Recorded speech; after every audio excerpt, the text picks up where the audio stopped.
Muy buenas tardes, noches, días, compañeros, profesor. Eh, Como parte del trabajo o de lo que estamos nosotros dando en la materia de eh, derechos humanos y ciudadanía, estamos analizando lo que es el estado de emergencia y su relación con los derechos humanos. Eh, Esta figura jurídica excepcional ha permitido al Estado suspender temporalmente algunas garantías que están inscritas en la Constitución. Esto en cuanto a cuando el Estado se enfrenta a una amenaza grave que se considere que ponga en peligro o en riesgo la seguridad o el orden público o a la misma nación. El Comité de Derechos Humanos de las Naciones Unidas en el 2001 ha definido que solo puede declararse en situaciones excepcionales, y reitero las palabras excepcionales, que pongan en peligro la vida de la nación y que las medidas que se adopten o que se lleven a cabo deben ser legales, deben ser proporcional al evento que está ocurriendo y debe tener una temporalidad, tiene que tener una fecha de cumpleaños. Y lo último, sujetas a un control judicial. Entonces, reitero, estas medidas deben ser amparadas bajo la ley, deben ser proporcionales al hecho que ocasiona que se desarrolle estas suspensiones, deben ser de tipo temporal, deben tener una fecha de cumpleaños y tienen que ser sujetas a un control judicial. En otras palabras, el estado de emergencia no puede usarse como excusa para el abuso del poder. Entonces, es una delgada línea entre lo que muchos podían llamar un estado autoritario, ¿verdad? Y realmente una fundamentación o una herramienta jurídica que tiene el Estado, de hecho se considera dentro de nuestra Constitución, para poder salvaguardar el orden, ¿verdad? El artículo 4.1 del Pacto Internacional de Derechos y Políticos establece que, cito textualmente, en tiempo de guerra o de otra emergencia pública que amenace la vida de la nación y cuya existencia haya sido proclamada oficialmente, los estados partes podrán adoptar disposiciones que, en la medida estrictamente exigida por la situación, suspendan las obligaciones contraídas en virtud del presente acto. Naciones Unidas, 1966, artículo 4.1. Y subrayo, estrictamente exigida por la situación. O sea, no podemos estar, o sea, los estados no pueden ampararse en cuanto a una situación para poder suspender las garantías constitucionales de nada, porque caemos en el autoritarismo. De igual modo, la Convención Americana de los Derechos Humanos dispone en su artículo 27.1 que, en caso de guerra, de peligro público o de otra emergencia que amenace la independencia o seguridad del Estado parte, podrá adoptar disposiciones que suspendan las obligaciones contraídas en virtud de esta convención.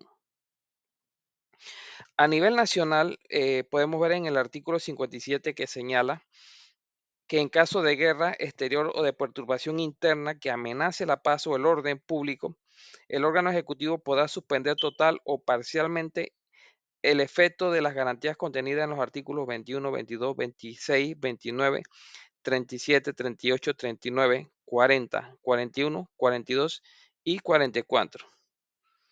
Estas garantías incluyen derechos esenciales como la libertad personal, que está contenida en el artículo 21, la inviolabilidad de domicilio, que está contenida en el artículo 22, importante la libertad de tránsito, está contenida en el artículo 27, la libertad de expresión en el artículo 37, la libertad de reunión en el artículo 38, la libertad de asociación en el artículo 39 y el derecho de la propiedad, entre otros.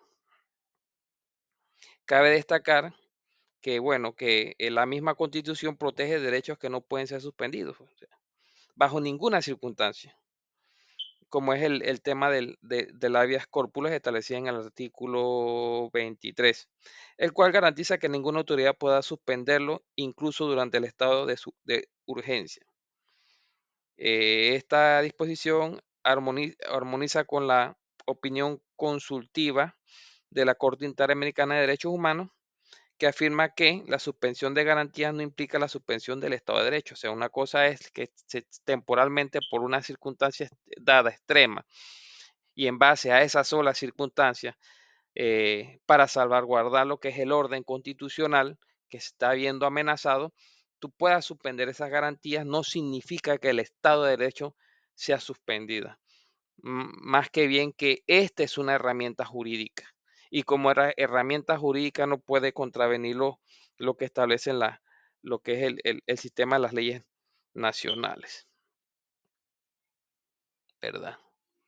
Bien, vamos a pasar a lo que es tipos de emergencia. Nosotros podemos ver dos tipos de emergencias para diferenciarlas y es importante esta diferencia porque cada una tiene connotaciones en cuanto a su origen y también en cuanto al peso jurídico de las de la declaratoria de estas emergencias, ¿verdad? Existen dos principales estados de emergencia, cada uno con fundamentos y finalidades distintas. En primera instancia, podemos ver el estado de emergencia por perturbación del orden público, que ya habíamos adelantado en la introducción, que tiene un enfoque más político y de seguridad. Realmente el objetivo es restaurar la paz que se exacerbó o que se interrumpió por un hecho concreto o algún disturbio, alguna amenaza a la estabilidad nacional. Esto cuando existen revueltas sociales, conflictos internos o hay una crisis de gobernabilidad.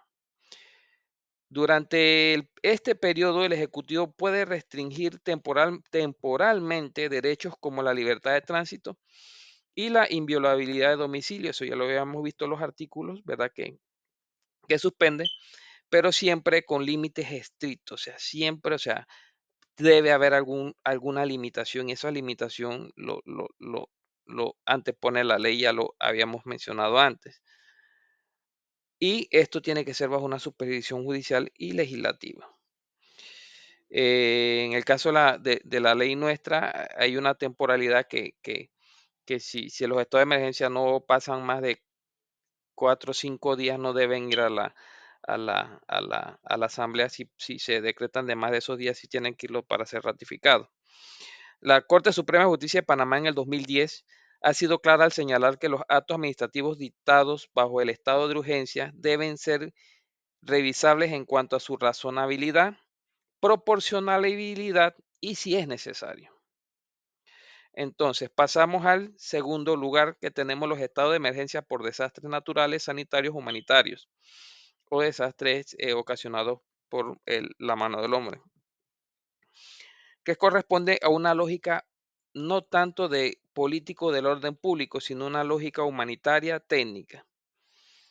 Estas son reguladas por la ley número 7 del 11 de febrero de 2005, que es la ley que reorganiza el Sistema Nacional de Protección Civil y lo que es el decreto ejecutivo 666, que es el que reglamenta esta ley.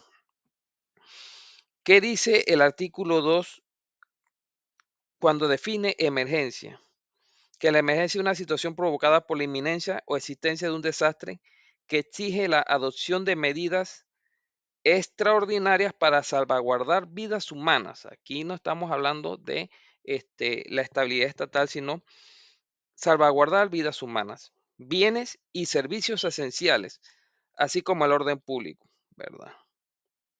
Entonces, esta ley faculta a la Dirección General del Sistema Nacional de Protección Civil, porque hay que diferenciar SINAPROP, que es todo el sistema en conjunto, todas las instituciones estatales sirviendo bajo el objetivo de atender una emergencia o el tema preventivo, de la Dirección General, que es la que realmente se encarga no de declarar el estado de emergencia, sino que recomienda al Ejecutivo mediante parámetros técnicos previamente revisados por esta Dirección General, que se declare el estado de emergencia, y el estado de emergencia realmente lo declara el órgano ejecutivo mediante un decreto ejecutivo, ¿verdad? En Consejo de Gabinete especial. Entonces, aquí el objetivo no es restringir derechos, sino proteger vidas y bienes. Aquí no se restringe derechos, se restringen y se protegen vidas y bienes, y también se facultan para acceder a fondos extraordinarios y a pasar algún tipo de controles previos, ¿verdad? Para con el hecho o el fundamento de que de que esto no sea un obstáculo para que los fondos y los recursos sean disponibles para poder tratar de atender la emergencia, y posteriormente entrar en la etapa de reconstrucción. Podemos dar un ejemplo, por lo menos en la pandemia por el COVID-19, en Panamá declaró el estado de emergencia mediante decreto de gabinete 11 del 11 del 2020, en los cuales se activaron los mecanismos de respuesta sanitarias, reorientando recursos presupuestarios. Cuando se habla de reorientar recursos presupuestarios, es que hay una ligereza para poder sacar y hacer traslado de partidas para poder suplir la contingencia. Aunque se impusieron restricciones de movilidad, estas se justificaron bajo el principio de protección de salud conforme al marco de Sendai. Bueno, el marco de Sendai realmente no es, o sea, es un marco orientador que orienta o que dice a los países cómo deben actuar en caso de una emergencia o desastre. Es la que reemplazó el marco de Hyogo. Bien, entonces esto es ante el caso de emergencia. Experiencias excepcionales. Bueno, ya dijimos en Panamá con el tema del COVID, por lo menos para el tema de desastres, hemos tenido el caso del terremoto de Boca del Toro, las inundaciones del 2011 por el tema de la Purísima, y otras un poco más acá en el 2022 también. Ok. En la práctica demuestra que el equilibrio entre la seguridad y derechos humanos es frágil. En Panamá, el estado de urgencia declarado en Boca del Toro en el 2025 derivó una denuncia de violaciones de derechos humanos, incluyendo detenciones arbitrarias y uso excesivo de la fuerza. O sea, no organismos y también los eh,